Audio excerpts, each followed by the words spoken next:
Good evening, everyone. Welcome to Autistic Radio, Spectrum Voices Conversation, and thanks for joining us again. Every Sunday, 5:55 PM UK time. And what we're going to do is just do a wee update on before we move on to the Facebook while we're waiting on others coming. So, just to give my own view of how things have progressed. I think we've progressed. Autistic Radio has progressed very well. It's grown into so much bigger. It's blossomed. It's blossomed so much that it's great.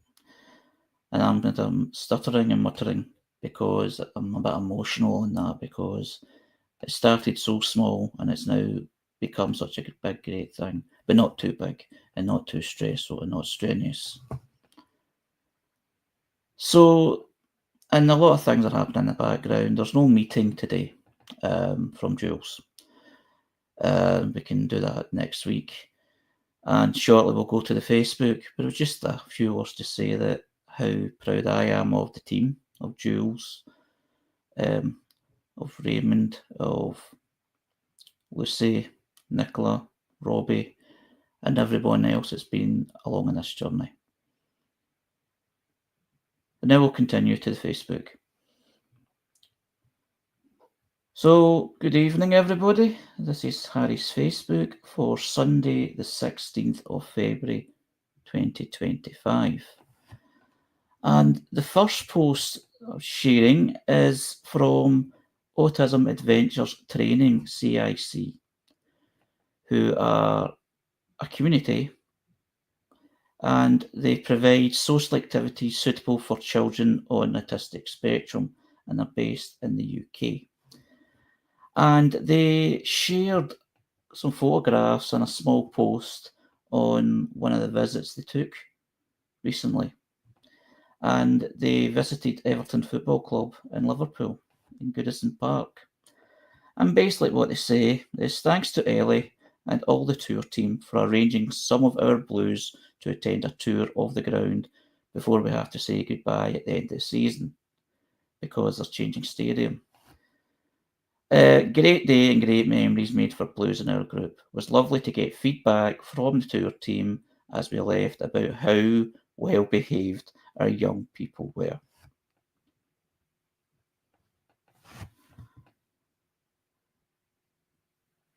So that was shared because it was something nice to share. It was something positive to share as a first post. As you know, sometimes some other posts that we share can be quite intense. What's other people's thoughts?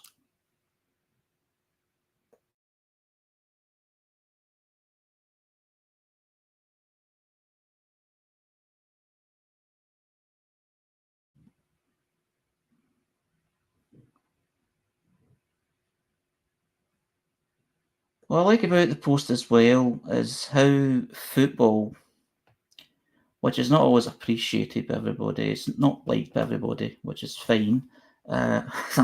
Excuse me, I didn't mean to sound like that. What I mean, because I never used to be it myself. But what's good about the sport itself is it's how we can bring people together. And this is one of the examples of that. But the comment at the end, it was lovely to get feedback from the tour team about how well behaved our young people were. It just seemed, I don't know if that's complimentary or patronising, I've no idea. Maybe I'm kind of overstepping the mark myself by saying that, but it's like maybe it's just a compliment that's been made, and maybe I should take it as.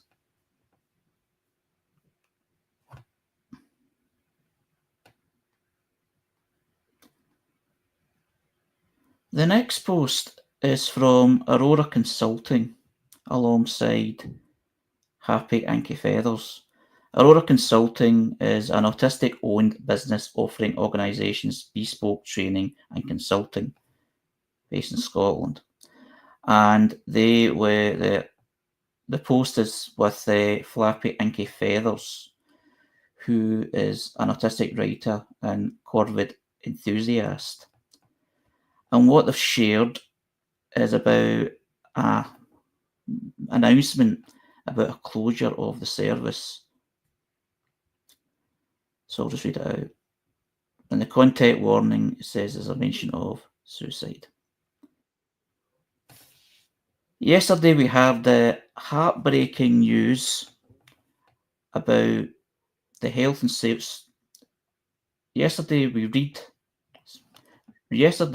the heartbreaking news about the Health and Social Care Partnership Aberdeenshire sharing their plans to close the autism and ADHD assessment pathways. Like many of you, we are absolutely devastated to hear this.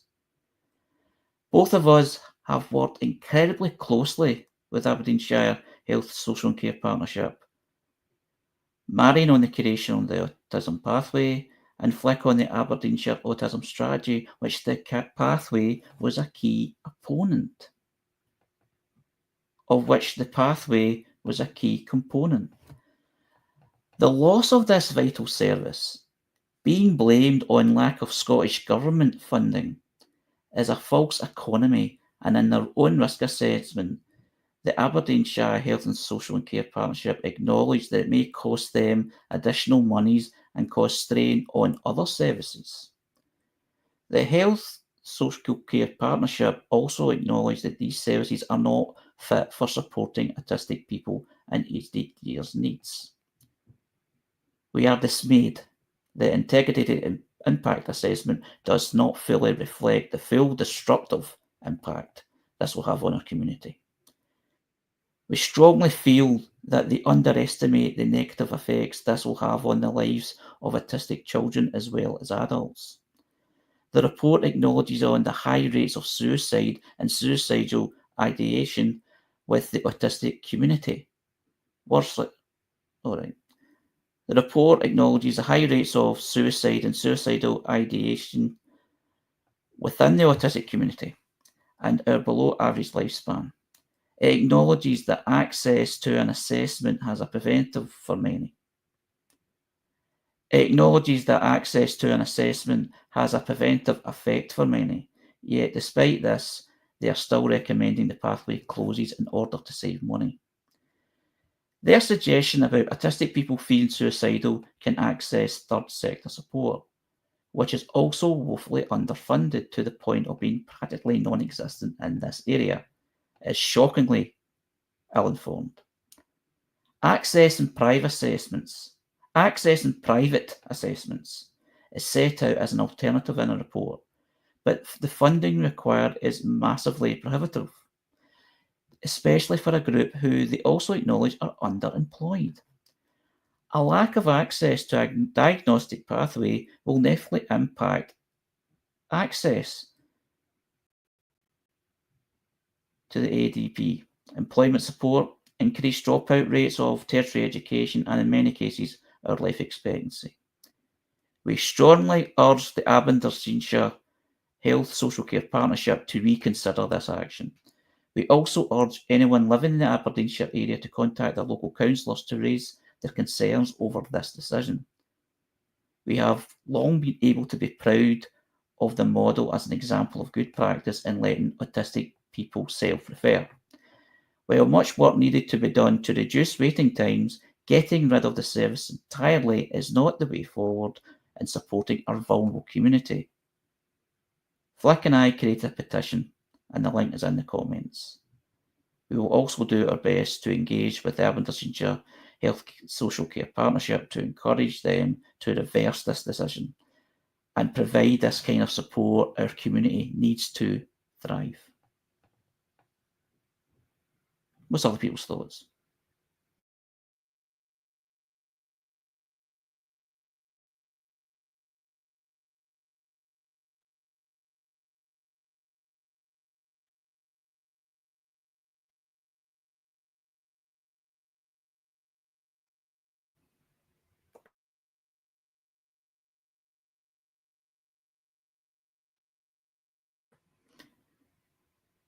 I find this appalling, this news, that a vital service like this has been cut.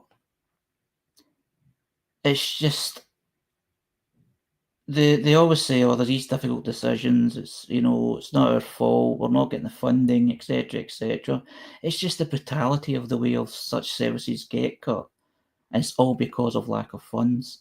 And people say, if there's no funds, how can they do it? Surely there could have been a better way or a better way forward than just cutting these things altogether. It just seems so brutal, so, heartless. Because people do know that many autistic people will rely on this service in that particular area.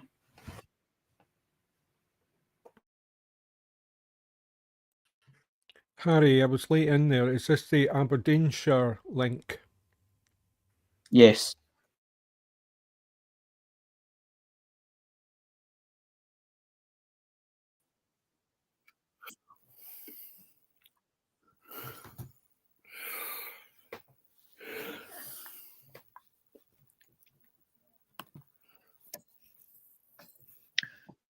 I think we have to accept that the cutbacks are very, very deep that we're looking at in the future.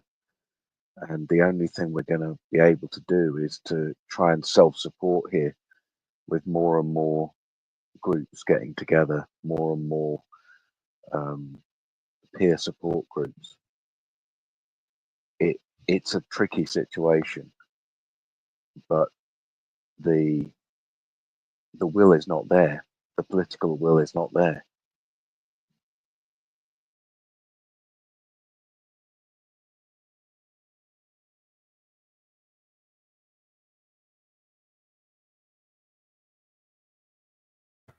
And that's sadly true. The political will is not there. And it hasn't been there for quite some time, it feels. It's like it's like the authorities, the government are saying helping people's costing too much money. Let's save that money. It seems as brutal as that. Because in their head, a lot of people, it's there to help, may not in their head be making money for the country, their nation, their establishment. I know that sounds quite politically forceful on my end, but it's just that feeling you have when these brutal cuts are happening. And the strange thing is, it's not entirely surprising that cuts are happening. It's just the way that they're done and the way that they're worded and the reasoning that it comes about. It just frustrates many people and angers many, which I can totally understand.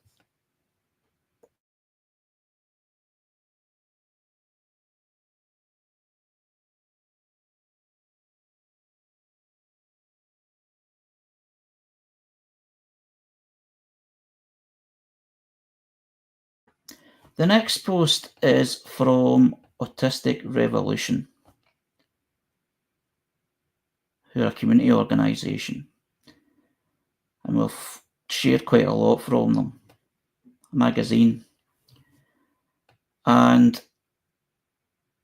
community interest company, Autistic Revolution magazine, employment, create neurodivergent affirming spaces, creativity, education, well-being. And what they've shared is the following. How do I find the words to let you all know that Autistic Revolution is drawing to a close? I, Jenny, cannot continue to move us forward as the job is a mammoth one. I haven't been very well these last eight months. I haven't been very well these last 8 months, and I haven't been looking after myself. You see, when you feel extremely passionate about the well-being of others, it can be difficult to know when to pause and breathe.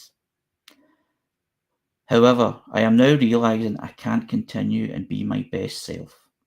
I have dedicated the last 20 years advocating for others, navigating the system, supporting with EHCPS, educating on language, and supporting other parents to understand there is nothing wrong with their neurodivergent young person. Obviously, Part of my own journey has meant advocating for my own children and realising that I am also autistic. I can honestly say that the system has destroyed me. It's taken every ounce of my being. Have I managed to drive our ship? Yes, but it has had a lasting impact on my brain, which I'm now trying to recover from. However, the last 3 years of Autistic Revolution, from idea to product, has been unbelievable. Our achievements, our connections, our collaborations. The conversations were shared. Being part of the neurodiversity paradigm and movement is one of the biggest privileges of my life. I've been privileged to work alongside some of the greatest autistic trailblazers, educators in the world. Little old me from Grimsby, and I thank you. I've been privileged to work alongside people who have lost their confidence in their abilities, but have been brave enough to place their work in my hands. Please continue to follow my team, as their knowledge is second to none. Further spaces and platforms need to be made available for autistic educators who support the neurodiversity movement and neurodiversity paradigm. Thank you to these phenomenal educators. Autistically Scott, neurodivergent neuropsychologist Laura Helfeld, neurodivergent nurse consulting, Autistic and Living the Dream, Finn lands a life through my lens, the chronically resilient OT, neurodiverse journeys, Danny with words, Viv Dawes, autistic advocate, Autistic Links, empowerment, collaboration and community, Dr. Autumn Day Miller. Finally, to my neurokin. Love yourself, be yourself. You are not disordered. You do not have autism or ASD. You are simply autistic and otherwise neurodivergent. You are simply you. You do not need interventions. You are you. What happens next? I will email all the contributors that were due to be featured in the next issue. We'll be closing the email and website so I don't keep receiving articles to read. For now, I'm going to enjoy my family and be really proud of what our fantastic community has achieved with the 3 issues that we published. All the community events we held and the connections people have made with each other because of the Autistic Revolution. That's all, folks. Love one another. Peace. What's people's thoughts on this?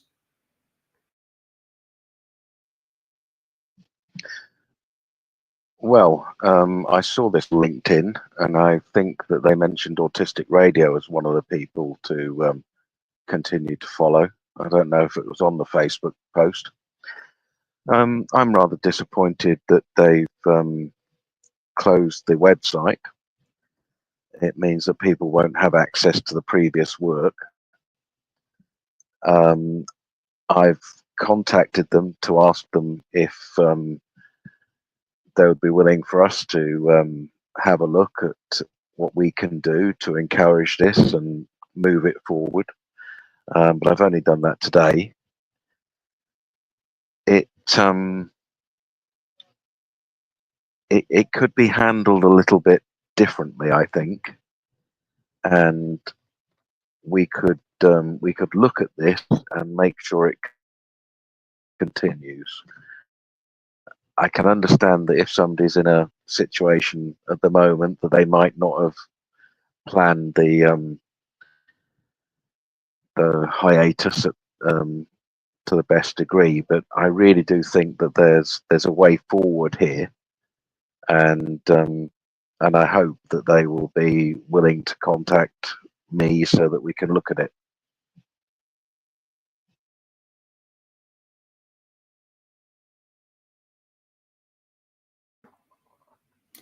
Yeah, I'm an understanding of, the reasons behind it. It just seems so abrupt. I suppose maybe the abrupt nature is just how it became, but I totally agree with a lot of what you're saying there. It's a shame, even though I haven't read it in detail. I can recall the conversations that we've had with them. I can recall obviously reading posts about them and the great work that they've done. So for it to abruptly end, especially now, it's like, it's even hitting me, even just reading that out. It was just very harsh and hard-hitting, and there's nothing, no upsetting in hearing someone who feels that they've been battered back to the ground by the system and needs some respite. But for the project to be actually ended at the same time as well just seems, it's sad.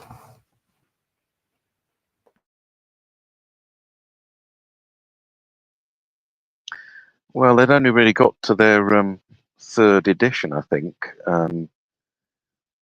It was quite a complicated format, the online magazine, and the third issue they went to this actual printed edition and sent that out to all of the contributors. I think there was a bit of a muddling there that we could probably sort out, and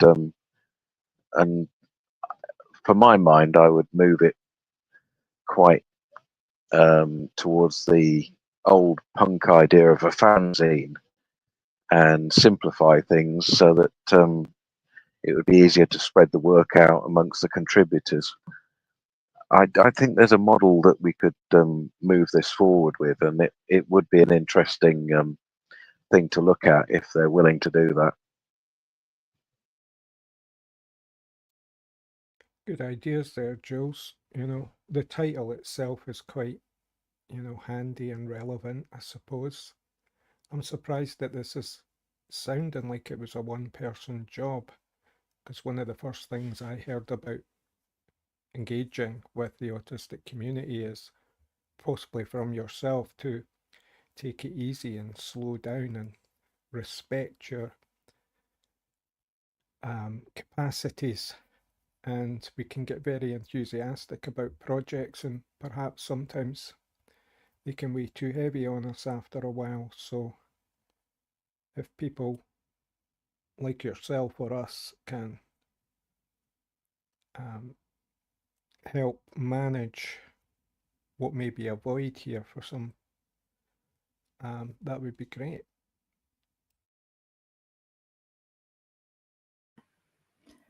I mean, I do understand. I mean, there's a lot of things that I'm involved in, and it's probably the same with many people here, is the passion drives you. And sometimes to get things done, you end up taking it on yourself. I'm doing that with some of the committees that I'm involved in. And it becomes a one-man job in a way. It seems like that's what it is, even though it's not on paper. And there's always someone that does more and more than they should and more than people feel the need to do, but they do it, to keep things going, to keep things ticking.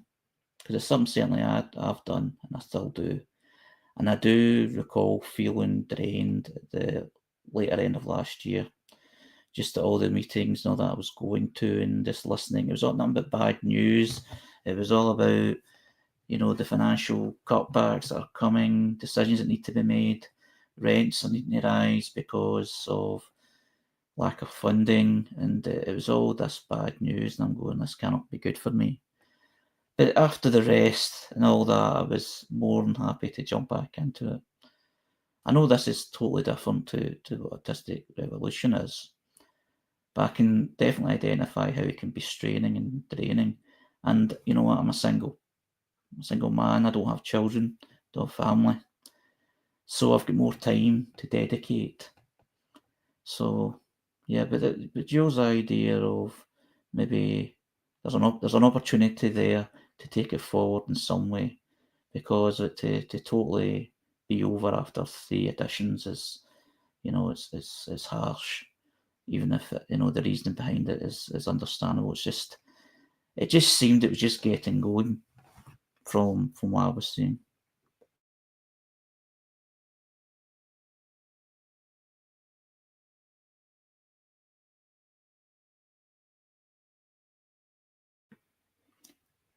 The next post is from Burwell Folk Club. And I shared this because it's a picture of Robbie doing his musician. I think it's yourself, Robbie, that may have shared this. That's how I've seen it. So this is why I shared it. It's just a picture of Robbie. There's no text to it. You know, playing. What are you playing, Robbie, actually? What is the instrument you're playing? It's a travel guitar. It's one of the few music sessions I can get to on foot, so I can play an acoustic instrument and dress up a bit.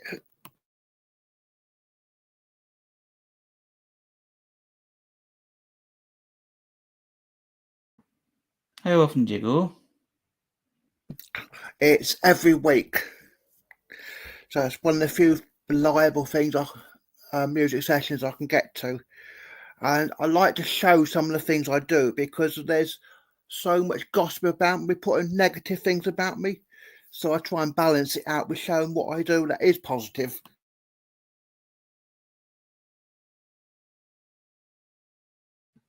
Yeah, that's a good way of answering back that. And yeah, that's a great way to demonstrate the positive things, is showing a picture or posting something, but certainly posting a picture gives a positive message out for yourself, but also it will inspire many others that may be in the same situation as yourself, because there's many autistic people who feel limited and are, the self-confidence is not very, it's very low. So when they see someone like yourself, Robbie, and other people showing that they're doing something that they, a skill as well as something they enjoy, it can inspire so many people out there. So thanks for sharing. That's some lovely loose fit clothing too, because I'm looking into this stuff just now. It's very difficult to find stuff that's kind of loose fit these days without spending a fortune. But that is a bonny looking guitar. It's like almost a full length neck, but small. Because a lot of musicians used to use ukuleles, and baby guitars were often sounding a wee bit weird. But it looks like a wee beauty. I've been restringing guitars recently, and it's quite it's just reminding me what a complicated endeavour it can be.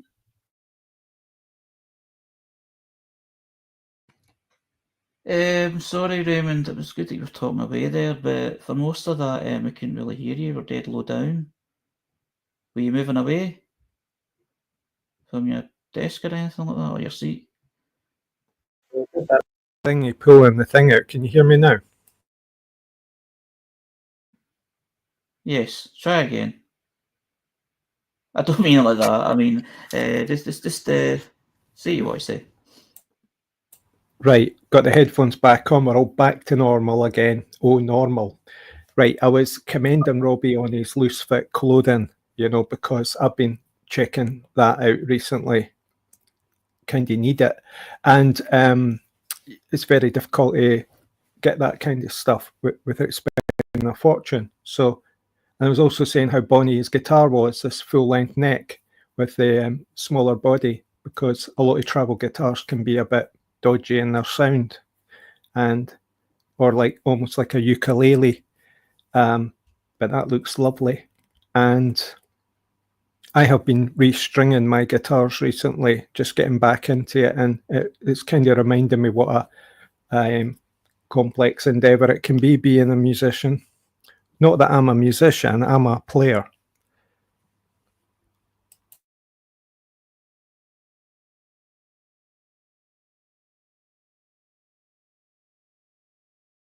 I do a lot of research finding the clothes, and the same with the instruments. And I'm quite experienced in. If I can't find it, it's not out there.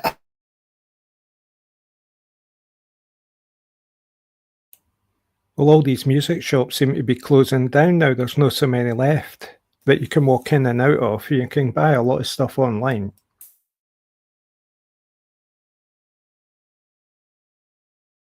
I'm going to have fun and games with getting mine restrung because there's nothing local. I've got to go all the way to Cambridge, which means a bus journey. Hi, Jinx.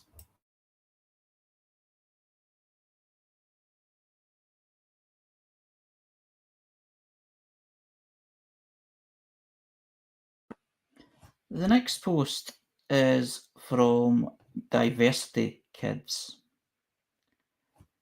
who are a community page.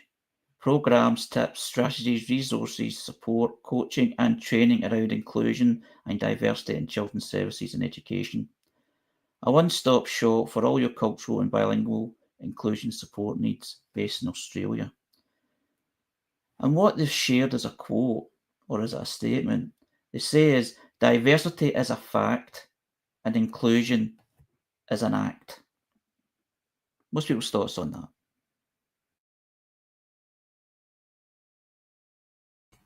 Oh, my brain is melting.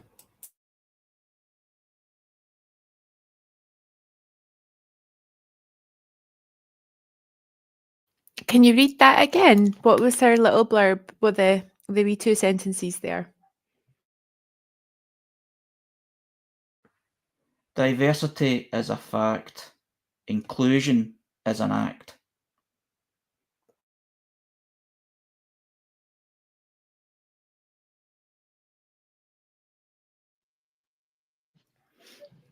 That makes sense. Inclusion is an act. So, like, you have to actively include. Otherwise, like, is that kind of suggesting that the default would be like exclusion? Well, it seems that way, because think about it, it's true.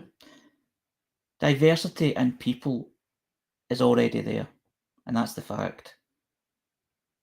Inclusion is an act of accepting that fact and not leaving people excluded. That's what I'm taking from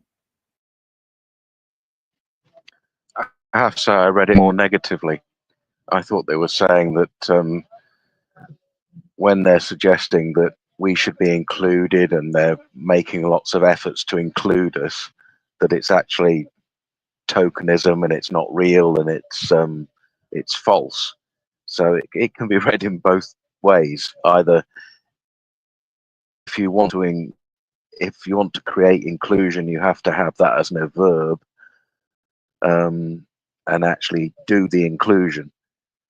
And I think possibly they're saying really inclusion isn't really happening. I like the image. I really like that blue, but also I really like the image of it's like wallpaper being torn and revealing what's underneath.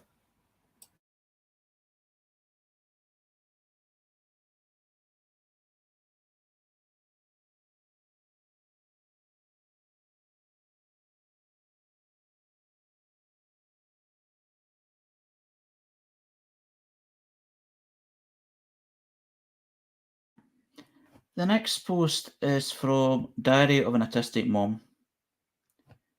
Personal blog, Mom Advocate Caregiver, and shared a quote from Bose Harrington. Too many of us have tried to tone down our weirdness for friends or partners only to later learn that we're actually suppressing the best things about us. Read that again, I made a mistake there. Too many of us have tried to tone down our weirdness for friends or partners only to later learn that we were suppressing the best thing about us. There's no joy like the joy of being your strange self and finding that there are people who love you for it. What's people's thoughts on that? Oh, this is a tricky one. I'm kind of the opposite.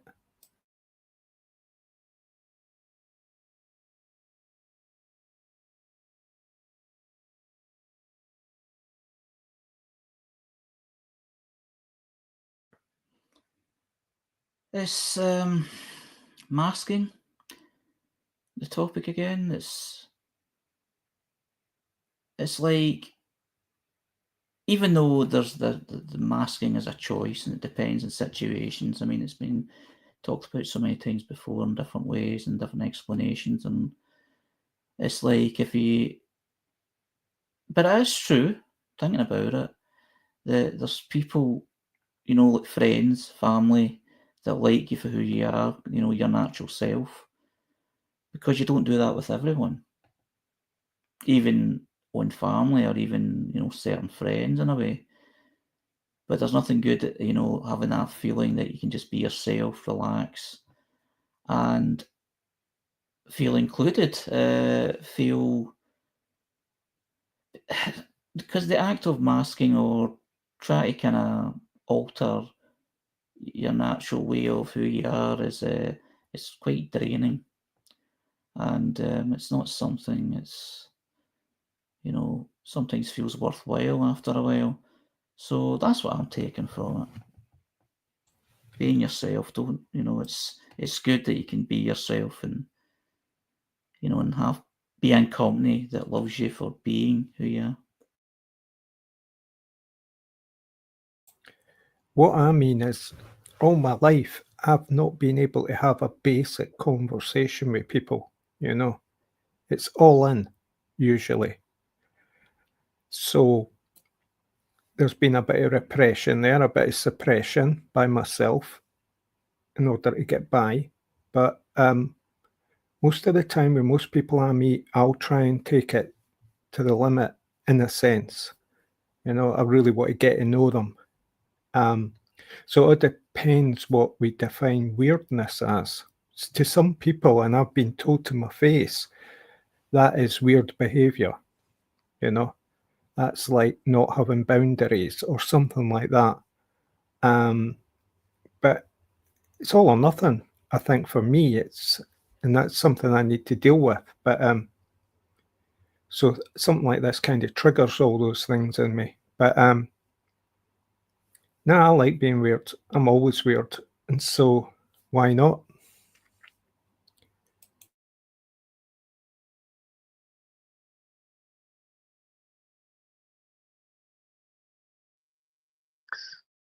Yeah, I'd say that the post is actually encouraging in what you're doing, Raymond. Embracing being weird and pushing it and having it on that edge of limit of what people will accept is the best we can do. That's as punk as you can be. That's as out there as an autistic person as you can be. And I think that's what the post is trying to recognize. And I'm interested that it's actually an autism mum that's written that. Not an autistic mum, but an autism mum. So there's some awareness there about the culture that goes around being autistic from the mum of an autistic kid, which feels a very progressive thing that's happening. It's that American terminology, mom. We've had this discussion before when we were mentioning something a week or two ago. Yes, it is. Yeah, the concept of autism mum is like soccer mum or mom. It's a phrase that they have in American culture. It generally means somebody that's really advocating or getting involved in a certain part of their child's life. Right, I was a bit confused there, thinking it might not necessarily be the mother. It might be somebody who is mothering, if you see what I mean.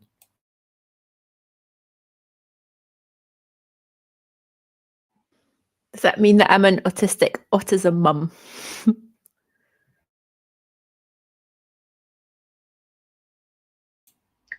can Whatever be whoever you floats your are, boat. Nicola. I get to self-identify.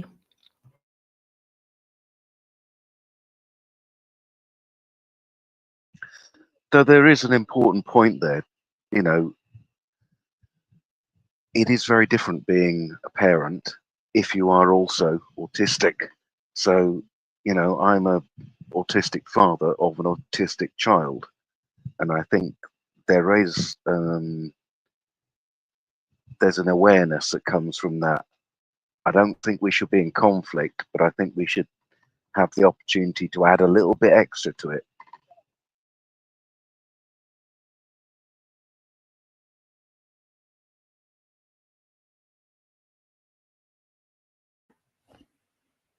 The next post is from Dogs for Autism, who are a charity organisation, non-profit organisation, animals. Our vision is to train and provide assistance dogs at no charge to assist to autistic people of any age anywhere in the UK who will significantly benefit, enriching lives, expanding horizons. And it's just it was a Valentine's Day post. And it says, this Valentine's Day, our furry friends have a special message for you. You are loved, unconditionally and wholeheartedly. Thank you for all your support. Not only does it make tails wag, but it changes lives for the better. Sending you puppy kisses, wagging tails, and all the love in the world. Happy Valentine's Day from all of us, two-legged and four-legged alike. We like you very much, just as you are. And I just thought it was good just to share that. It's just the it's good to share the services that they provide, but also good to share little kind of positive posts like that. What's other thoughts? Well, my dog got a Valentine's Day card from my friend's dog this year, and it was edible, and I thought that was really quite sweet. And that's what this post reminded me of.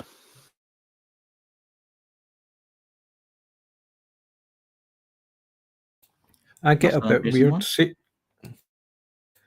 There you go, Raymond.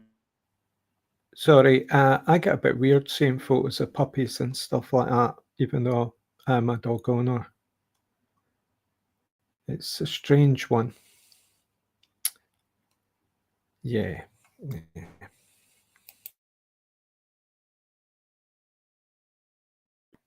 Edible Valentine's Day card for dogs. Yeah, that certainly works. I can believe that. That's. I don't know whether that's cute or ultra capitalist. Who knows? But no. But thanks for sharing that. It's a nice wee thought there.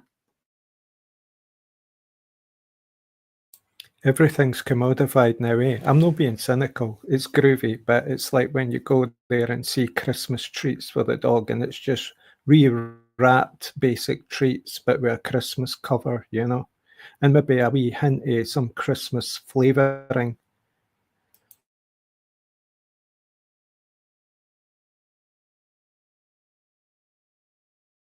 Oh yeah, what Jules says there about manipulative, yeah, I wasn't want to go into it, but yeah, that's the feelings I get, you know.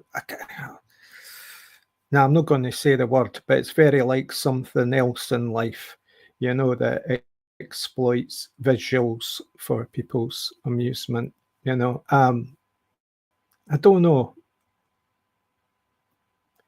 It's probably okay. It's just me.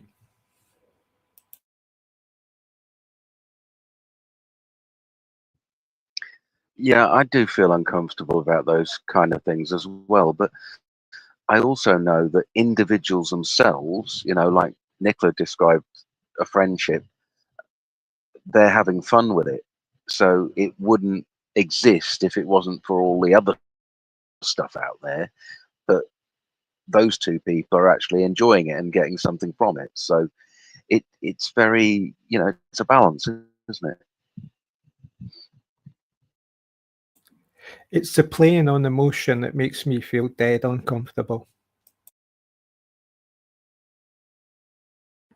Yeah, I get that, Raymond. Sorry, Nicola. And we're absolutely like flooded with that from the media at all times, it feels like, as well. So it does feel a bit like just having your all constant attempts to have your attention and your sympathy pulled. Yeah, it's like being in a supermarket at Christmas and a song comes on and you're instantly fucking heartbroken. You know what I mean? It's like, no.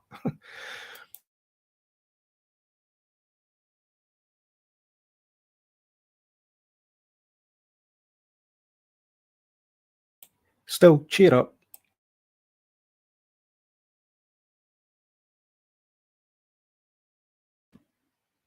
The next post is from Three Little Birds, Raising Kids on the Autism Spectrum.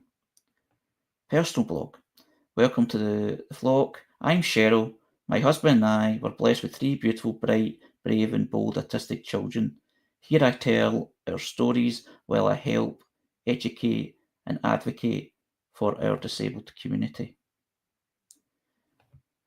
And it's a quote basically saying, my child deserves to be celebrated, not just tolerated. What's people's thoughts on that?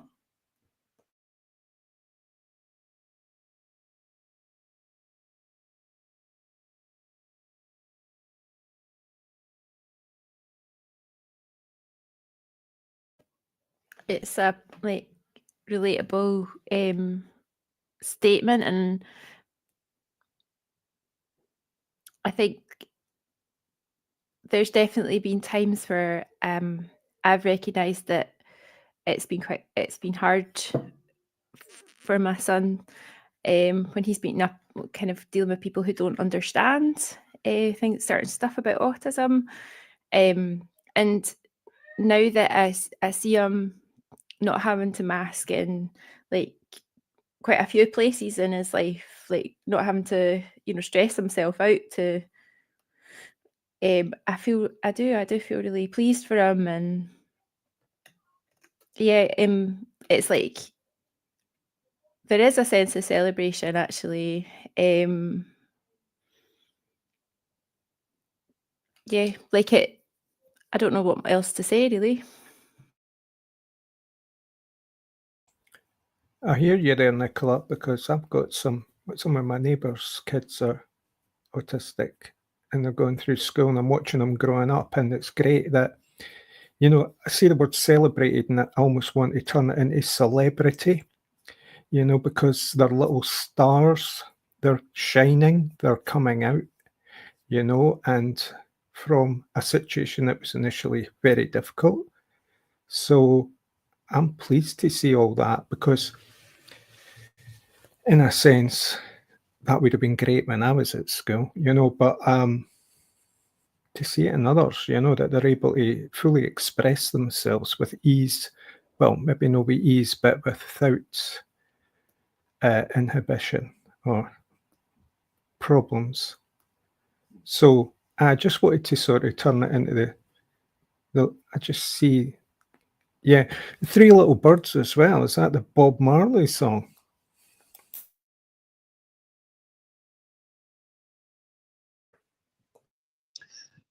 Yeah, it is. It's named one of his songs.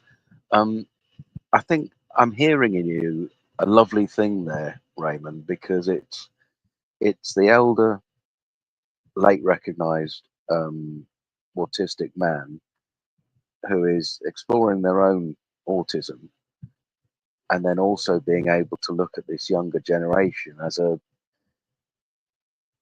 feeling that I'm getting from you of the autistic elder, the elder of the tribe, and to be in that place, that space, and have that even at arm's length contact or relationship, odd word, with those young kids growing up that are autistic, I think is where we need to be. The people who have realized things late in life, we have so much that we could offer as support and use, and we would get something from it ourselves as well. Yeah, it's almost like a respect, and there's an unspoken empathy there too. Although, yeah, I just love seeing all the colours they wear and the way they dress, and how they're just freaking out, man. And it's like, oh, God, that's all I wanted to do.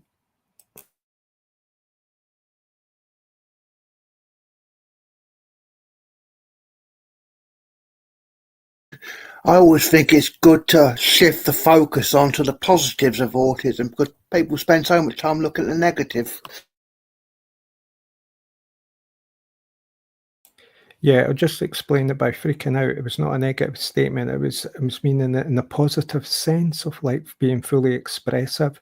But I'm also going to indicate that not everybody is the same. So apologies if I'm generalizing here about stereotypes. I was more meaning. You go, Robbie, sorry. I was more meaning the sense of the post, that the post is shifting the focus on positives of being autism rather than the diagnosed for autistic is entirely negative.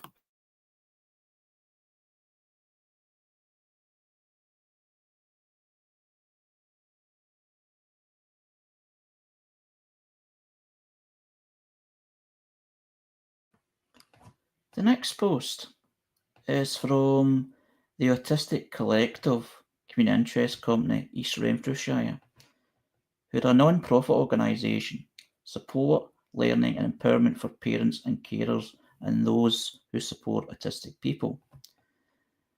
And I made an announcement that Nick King, creator of Neurobears, Safe Spaces, Safe Adults and the Beginnings of Self-Understanding, the 21st of March. Oh, right, I'll say it again. The way it's been set up is going to throw my bit. The next post is from the Autistic Collective, non-profit organisation with support, learning and empowerment for parents and carers and those who support autistic people. And they made an announcement of a speaker. And it says, we're thrilled to announce international trainer and researcher Nick King, creator of Neurobears and Pandas Online, will join us on the 25th of March for our next Autistic Collective event. Neurobears, a new addition to Neurobears Cubs, are courses all about the autistic experience developed for and in collaboration with autistic young people. Their aim is to educate and increase young people's understanding of their autistic experience and encourage them to share how they experience their autisms with safe adults. Safe Spaces, Safe Adults and the Beginnings of Self-Understanding takes place on Zoom on the 25th of March, 10 AM to 12 noon UK time. If you're not able to join us live on the day, don't worry. Please register anyway to get access to the recording. Register now for your fully funded free place as Nick explores what is a safe adult, what is a safe space, what we can do for young people to enable understanding of safe adults and safe spaces, how we can enable self-understanding, exploring, identify, masking, sensory, sensitivity and conformity. How do we enable the FIs within the Neurobears network?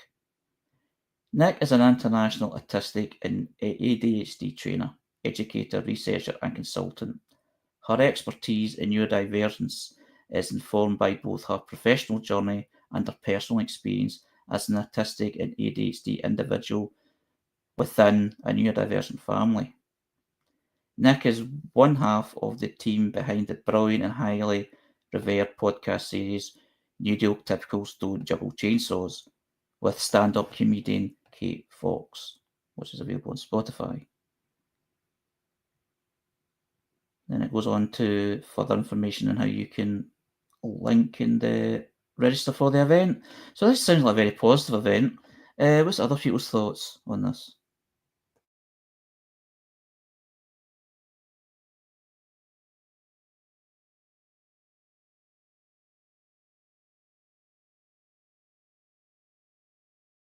I've just opened up the website there to have a wee look, and I'm just like, oh, this sounds like something I'd be quite interested in learning a little bit more about. And our About Me part, I'm a mother to 2 children and married. We're all neurodivergent, and that's the kind of people that I want to be learning from, is people who have lived experience to share, like me.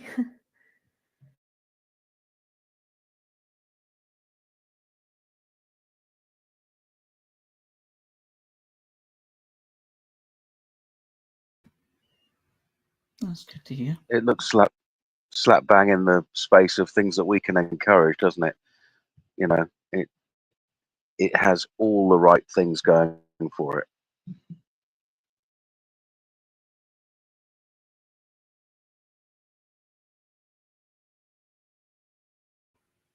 Yeah, and we've shared stuff from Neurobears as well, given, basically kind of education tools, like educational posts, but it's done in a fun way, in a colourful way, in a positive way, which is really important for a lot of people because, as we know, autism and people talking about autism, and sometimes people talking about their own autistic experience, can be quite negative because some traumatic journeys have been travelled by many people throughout their lives. So it's also good we get these things that are more positive, the positive energy through it, and basically saying that autism isn't a disaster, because sometimes that is still labelled as such, and some people feel that way within themselves, depending on their situation. So it's good to have these things out there and things that are really accessible, and it being online as well is also very helpful. I just wanted to share as well, that personally I've found it quite helpful when if I read things like this, there's course stuff here aimed at age 8 to 14 sort of range. And when I read stuff like that, it's like this two processes will go along because I'm relating it to my own children, but then there's like my past self who could have really done with that understanding, and it's been kind of helping me to kind of feel a bit better about, not feel better about, but just, I don't know, like make better somehow some of the lack of understanding and isolation I felt as a kid and as a teenager. So I don't know if that'll be helpful for others to hear, but it can be a bit of a wee journey when you go there, if it's something that you're called to do.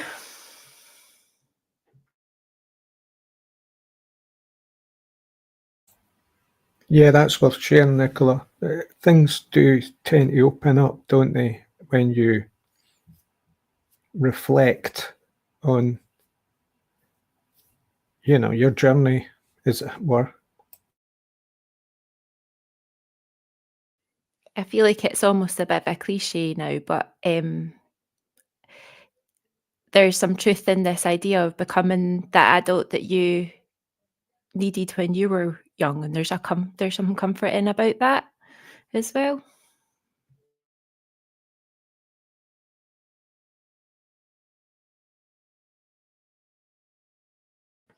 Yeah, it's been mentioned quite a few times recently. I think it was even in a post.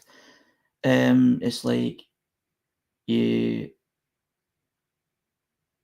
become the adult that you would want to have spoken to as a child, or spoken to earlier on, even in the autistic journey. There have been very interesting conversations, and I would like to think that the way I approach things, and I always try my best, even though I'm very cynical in many ways, I always look for a positive outcome or give a positive spin, especially when it's something kind of sensitive, people's journeys and people's experiences, and how to, bring hope to people, because there's so many people out there that just feel they've been trodden on, and it's nothing but negative, and they can't see any light. It's just a horrible place that they're in for many, and I've been there. I've had that myself. It's like, is this it? Is this, but then you kind of learn from others and inspired by others, and then you can see what you can do, and you can be inspired from your own skills you realise that you have, and then use that, for the greater good, so to speak. And it's just great to be involved in things like Autistic Radio, as well as doing what we're doing tonight, is actually sharing information about other things that are out there that will help people, educate people, and basically make things a more positive experience.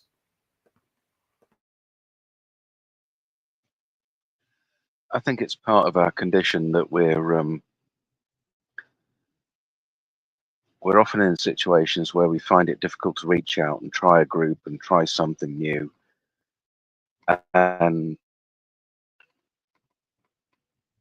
if I could ask people to make that step towards their peers, take that risk, and see whether they can do that, because once you do find one other person who's autistic, or even a small group of other people who are autistic, it's life-changing.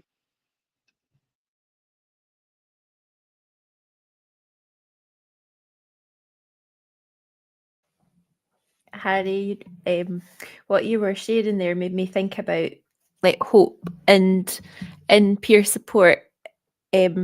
Hope's like one of the 5 elements that they talk about, and at first when you were talking about put on a positive spin, I was like, oh no, I hate it when people are just like, oh well, it could be worse, you know.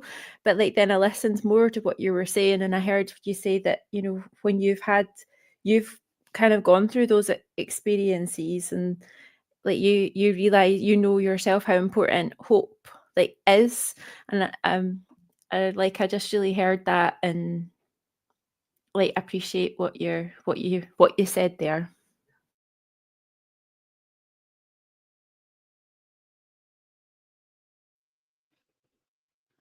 There are 2 separate people who have put exactly the same phrase in the chat here, and the phrase is "pay it forward."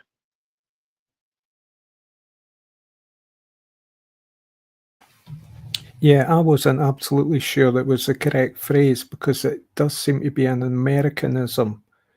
I was always closer to the phrase like, oh, well, pay back a wee bit, give something back to the community, that kind of phrase. But pay it forward is a useful American phrase. It means if you've had an insight, say, or got an advantage, or you can then help others with it, pass it on, I suppose.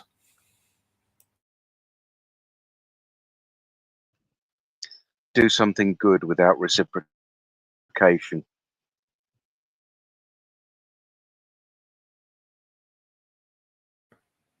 Yeah, Robbie's saying, if I can use my experience to help others, it helps me. I feel the exact same way.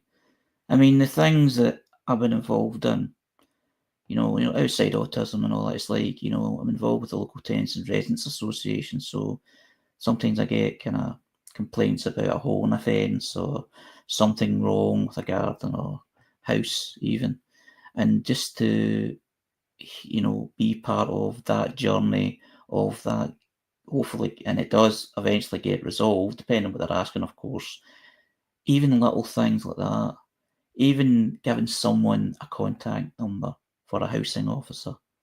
I've given that information, and then they'll deal with it themselves, and they're just appreciating that, you know, it's like you're giving, and the received back basically is you feel that you've made someone's day a bit better, or maybe even a whole lot better. You've pushed it forward, pay it forward. Yeah, that's what you've done, and that's what I've done, and that's and the feeling of doing that, it just, it's a buzz. It really is a buzz, because you're aware of how tough life can be and how the way things are, as we all know.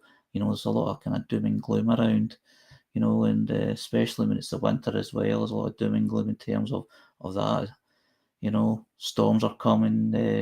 It's raining too much. It's too cold. It's just good to be part of something that's positive. It doesn't have to be a massive thing, and it's the same thing as we do here, just giving information. But I'm saying just, even though the just isn't just a just, if you know what I mean. It's like you're doing something. So, yeah.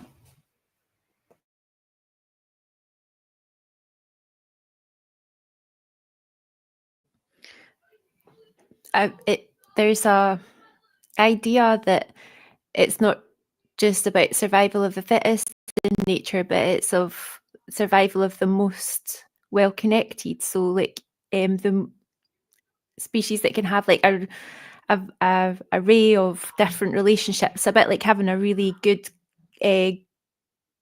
varied gut bacteria. It's like the most well connected like species are actually the fittest as well, and I kind of like that. And it made me think of that when you were talking, Harry, about you know, getting involved with the housing stuff as well. And I think there is it's a nice boundaried way to have connection and to kind of be part of like community, and I relate to it feeling quite well. And I also just want to say, if you can hear any roaring in the background, it's very, very happy roaring.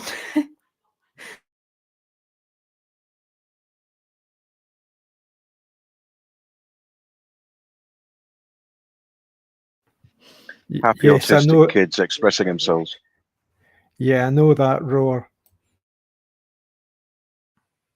I mean, I've roared like that once or twice in my life.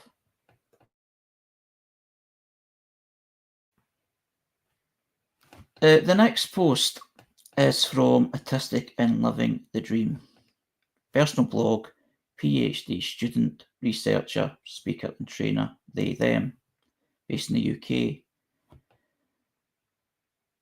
And they've shared,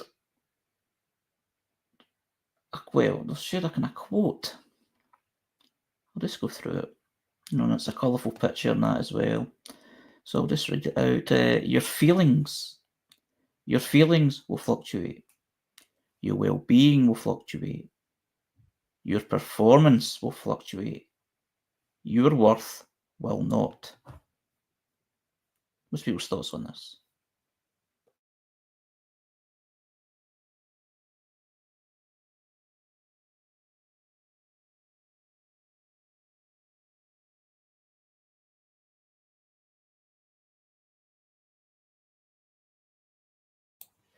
Okay, I'm not sure about that. I think I know what they're trying to say. And it's positive.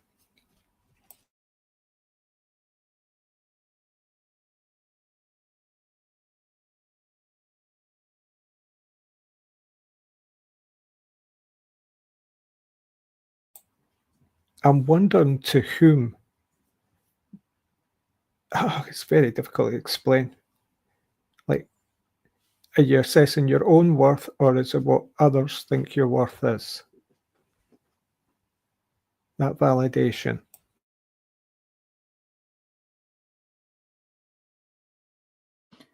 Well, to me, it seems about self-worth, I think. It's like saying to yourself, like, things will go up and down a bit. Like, you may not feel you've had the best day, or let's go back to it. Your feelings will fluctuate. Your well-being will fluctuate. Your performance will fluctuate. Your worth will not. Or your performance, your worth will not. Basically, it's saying whatever happens, you're always worth it. You'll never be worth less because of whatever happens, what kind of day you've had, how you feel that you've done. I mean, I'm a perfectionist, and sometimes I even beat myself up about a conversation that I felt went wrong about 10 years ago. And if I never made that mistake, what would have happened? Like saying the wrong thing or whatever, or acting the wrong way, or dealing with things, or even simple tasks that I felt I could have done easier or dealt with better. And this is just a reminder to say, don't beat yourself up about it, because your worth will not fluctuate. Your worth will always be worthing, worthy, whatever. Let's say what I'm basically saying is, I think that's what it's saying. Self-worth. You're always worth it.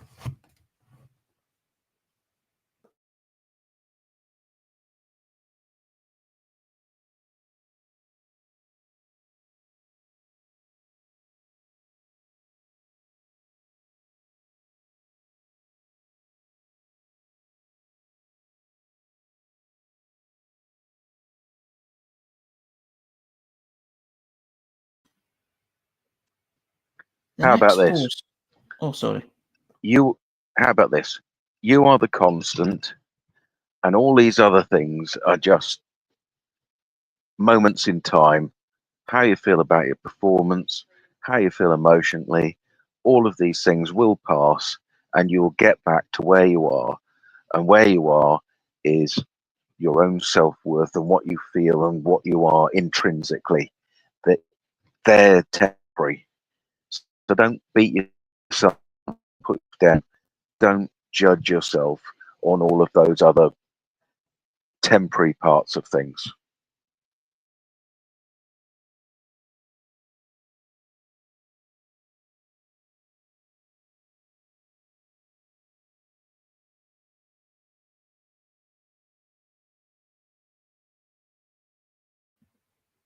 The next post is from the Scottish Ethnic Minority Autistic Security and Trust Company. And they were with Sophia Verzana. And what they're talking about is Ramadan. And it says, I'll just share it. It's a discussion on the 22nd of February, 5:45 PM UK time, a free event talking about Autistic Ramadan. A discussion on exploring the experiences of Ramadan as an autistic Muslim and what neurotypical people can do to support. And the speakers are Dr. Sophia Raymond and Sophia Vazana. And it's on live on the SEMA YouTube channel. And the link is in the caption. So what it says is Ramadan's just round the corner. While we prepare for this blessed month, let's also consider the needs of those around us, including the autistic Muslims. Whether it's the transition or sensory differences, the sleep disruption or community events, Ramadan can bring on some challenges. However, when those around us, family, friends, schools, or workplaces, reflect on our autistic experiences, they can make changes to accommodate us and make this special time accessible, inclusive, and joyful. Join Sophia Raymond, PhD, Islamic Theology, in conversation with co-founder of Scottish Ethnic Minority Autistics, Sophia Fazana, to explore what it's like being autistic and Muslim during Ramadan and how we can all foster belonging and support. What's other people's thoughts?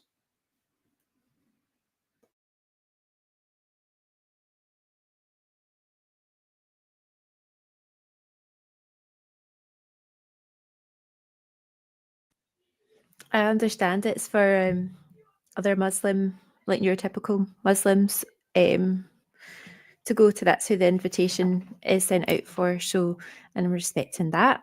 And I also kind of just want to say that I would love to hear about that experience, like what it's like for autistic people to follow different beliefs and different kind of practices than mine. Yeah, I just think it'd be interesting.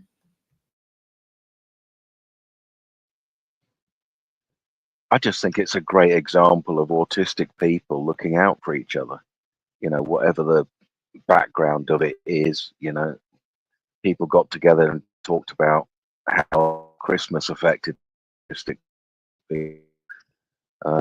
And any group that gets together as a self-help support is a positive for me. And the other thing, they're doing it live, but which means that gives access. The idea of things being live and recorded is really important for me.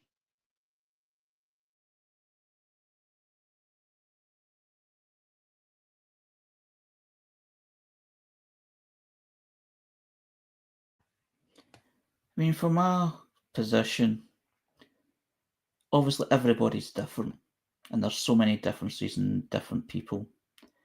And it's nice to share things that are different and it's got kind of similar things to it, you know, as it did, we were talking about the Christmas posts, about you know, how to celebrate an occasion, and how autistic people have been made to feel in the past, because not always comfortable with the way things are done, in certain aspects, you know, too many people, loud noises, strict routines. Although, you know, strict routines, it's not in the control of the autistic person. You know, it's good that these things are shared, and it's good that these events online and live, and it's good that they record them as well, and to share all these different experiences, but not just share the experiences, but also give out, you know, advice, and, you know, give support. And I just love sharing stuff like that.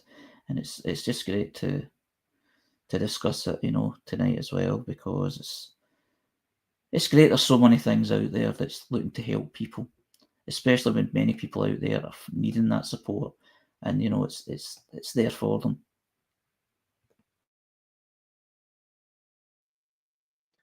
From what I've witnessed of Ramadan with my Pakistani neighbor, it was so social, you know, always in and out of each other's houses after dusk, because of the fasting that goes on during the day, and then after the sun goes down is the only time you eat.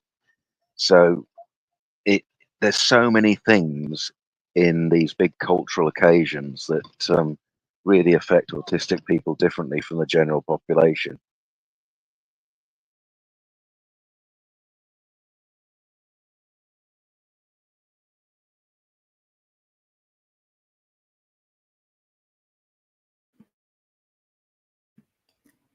The next post is from the Autistic Teacher. Public figure, autistic and proud, sharing insight and understanding to help the autistic community based in the UK. And it's a presentation, kind of information about autism and clothing. School uniform. Many autistic people have sensory differences. Some materials can feel painful, spiky, or itchy next to your skin. This can make wearing school uniform really uncomfortable. As a parent of autistic children, it costs money.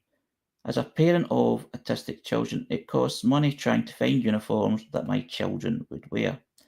Some shops like M&S and Asda now do a sensitive range, seamless socks, etc., but it can still be challenging to find something that works for you and school. Make sure that school are aware of the difficulties. Make sure that school are aware of the difficulties so that you can arrange reasonable accommodations if necessary. The tags. Why, oh why do clothing manufacturers put massive great big itchy tags on the neckline? Many of my clothes and my children's clothes have the tag cut out. We're not being fussy, it's generally painful. It becomes impossible to concentrate on anything else and just has to come off. Black or colourful? I have one colour, black. 95% of my clothing is black. It's a colour that I am comfortable in, and I don't need to think about coordinating colours. It matches because it's black. I can find patterns and bright colours overstimulating. However, some autistic people are literally the opposite and love amazing colours and patterns. Maybe they like to dress in their favourite colour. Comfort. With so many differences, with so many sensory differences, it is easy to understand why many autistic people go for comfort over style. If they're hypersensitive, then baggy, loose fitting and soft might be more comfortable. However, some autistic people are hypersensitive and might need fitting clothing to feel more comfortable. Sometimes weighted clothing can help too. Autistic style. Ah yes, the myth that we all wear the same. Many of us, it's true, will go for comfort over style, and that is our style. But some autistic people prefer more formal clothing, maybe linked to an era they love to focus on. Or maybe they have a favourite colour or animal that much of their clothing is styled around. Sameness. In a chaotic, unpredictable world, some autistic people prefer to wear the same clothes again and again. Once I find something that's comfortable, I like to get 2 or 3 of them. Some autistic people can struggle with change and would like to wear the same clothes. Sometimes they can become more comfortable and comforting with age. Temperature. Many autistic people can be sensitive to temperature and may dress accordingly. I am very heat sensitive. I would never wear long sleeve tops or warm materials. Layers of clothes are often the answer, and some autistic people struggle to regulate their temperature or have difficulty knowing if they are hot or cold. Interoception. Don't be afraid to show your true colours. That's when you shine the brightest. What's people's thoughts on this interesting topic? I have a lot to say. So I really relate to a lot of what they're saying about autism and school uniform, and it costs quite a lot of money to get right. I've been negotiating reasonable adjustments for my son, like around wearing stuff around his neck and things.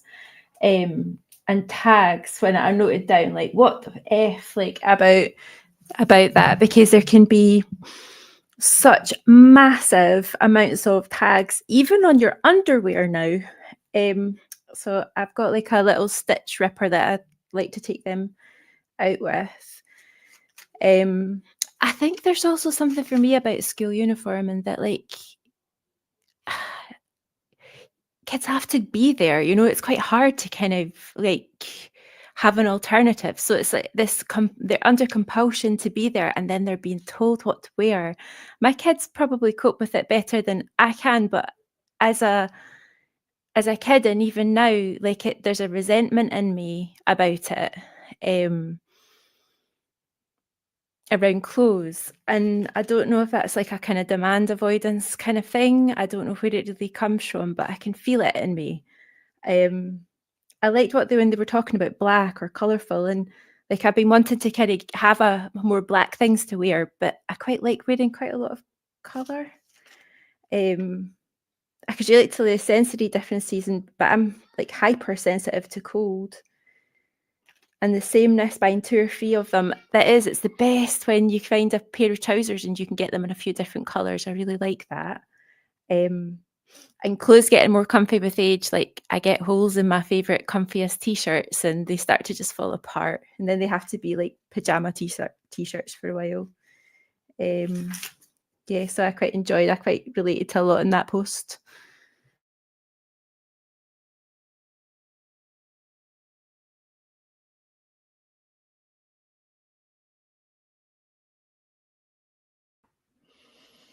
Yeah, tags don't seem to bother me. It depends what kind of tag it is, but I can understand how it can be. So, I mean, it is a good question. Why do they need to, you know, put tags the way they put in clothes? Because obviously it's inside. You're going to be wearing it, so why do that? The school uniform thing, yeah, I think someone came with a reasoning why school uniform exists in the first place. It's like, it's so that everybody looks the same. Nobody looks better than anybody else, sort of thing. But going back to, I like my school uniform. I was quite happy with it. But it does seem harsh when you're going to somewhere to be educated. And Robbie's saying about compliance. Yes, I agree with that. The thing that frustrates me is just, it's about compliance, about identity. You know, if you wear the uniform because you go to a specific school, so you're not you're not a stranger, you're not an imposter from another school, another area. I don't know. The more I think about it, I can recall wearing the school uniform in the hot summer days, with the tie and everything.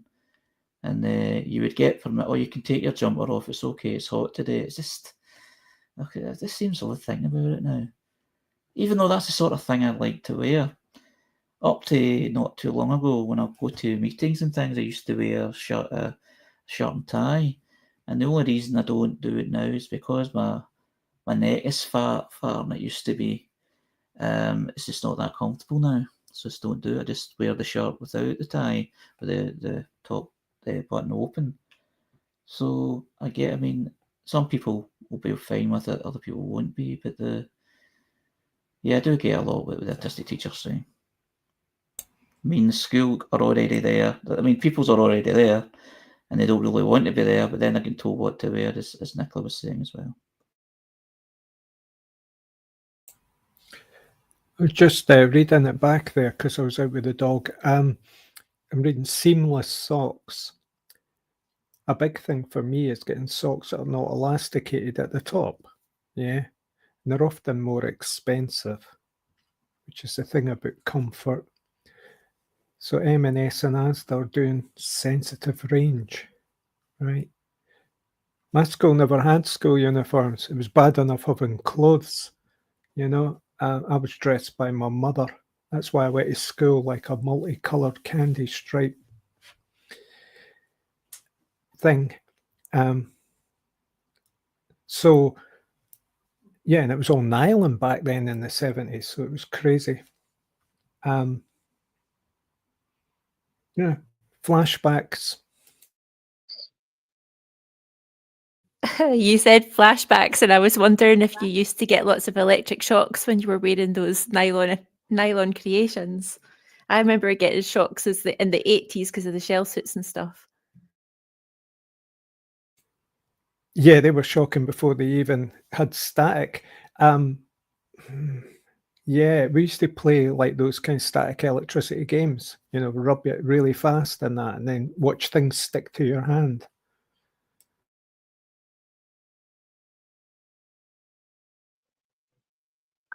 Yeah, I still remember the I feeling. am very pro.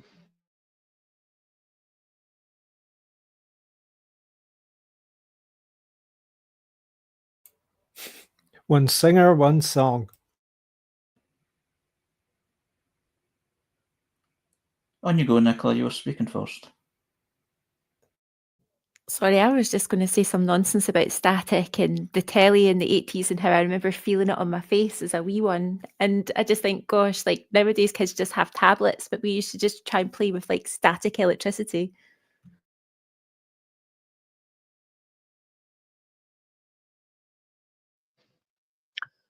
I'm very pro school uniform. I think it's a good leveler. I think it's one of the things that you don't have to think about constantly. I think it stops autistic kids from being picked on from the group for what they're wearing, whether it's fashionable or not. And I think that school uniform has a way of you can customize it enough within the uniform's rulings to express identity. The way you wear different clothing can express your identity. I take all the points about some of the uniforms in the past have been uncomfortable, but the concept of uniform, I think, is very helpful for autistic kids.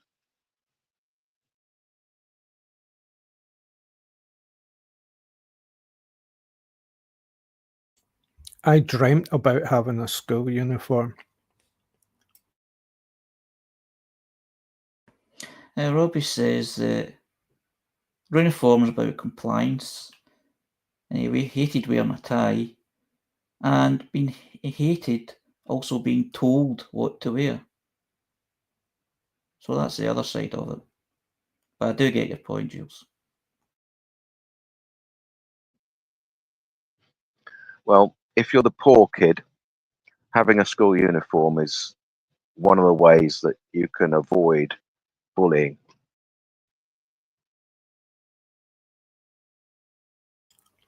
But we were all poor, so And there wasn't even really fashion back then in the 70s. So we were all a bit ragtag. But uniforms cost a bloody fortune when I was a kid.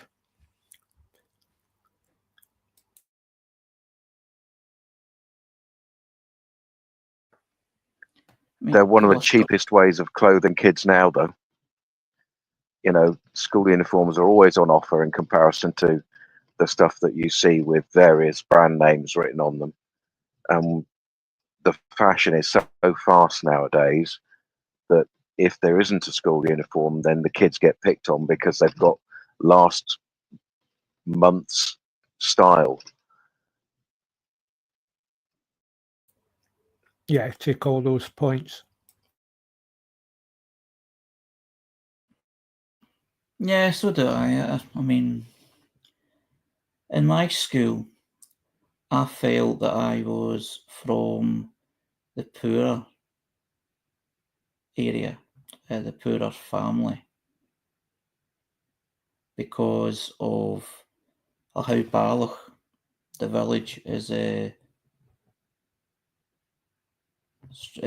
set out. It's laid out. It's like there's this area that was people used to call the snobs, which wasn't very nice either. But it seemed that they could afford better, better things, go more holidays. Their parents had a car, mine didn't up to a certain point, or both of them drove, but mine didn't. The jobs they had, I got laughed at because my dad was a bin man. And my mum was a cleaner, which it's just that ridiculous sort of cultural thing that even us to this day. They were out earning a living, but yeah, it is a great leveler really if you think about it. The uniform, but it has its own challenges.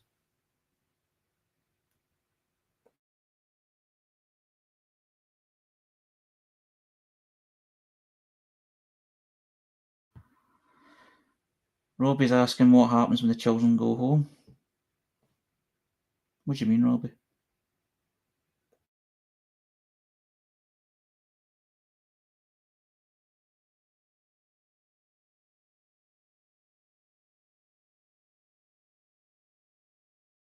What I'm saying is, the richer kids will probably have other clothing. What will the poorer children have?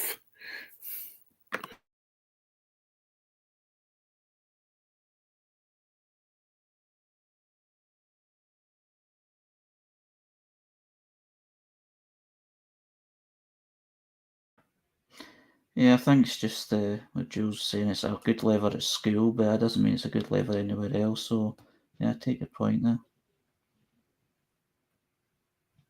Well, the situation for me, Robbie, was we couldn't afford both, which meant that I had one decent set of clothes. That was a uniform, and that was what I wore when I was outside the school. Oh, actually, no. In the holidays, I had some second-hand clothes. But I don't think that's the problem. Because if you're in school and you have shit clothes, it's a much worse situation than if you don't have a uniform. The uniform is the thing that is the leveler. And you can be individualized within that uniform.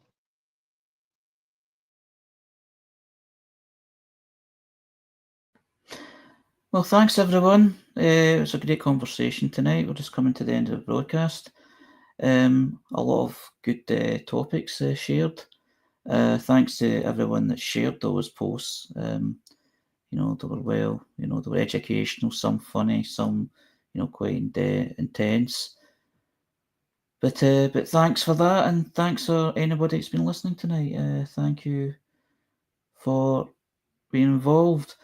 This is Harry's Facebook for Sunday the 16th of February 2025, which is every Sunday from 5:55 PM to 7:30 PM UK time. So thank you once again, and I'll see you next time. Good night.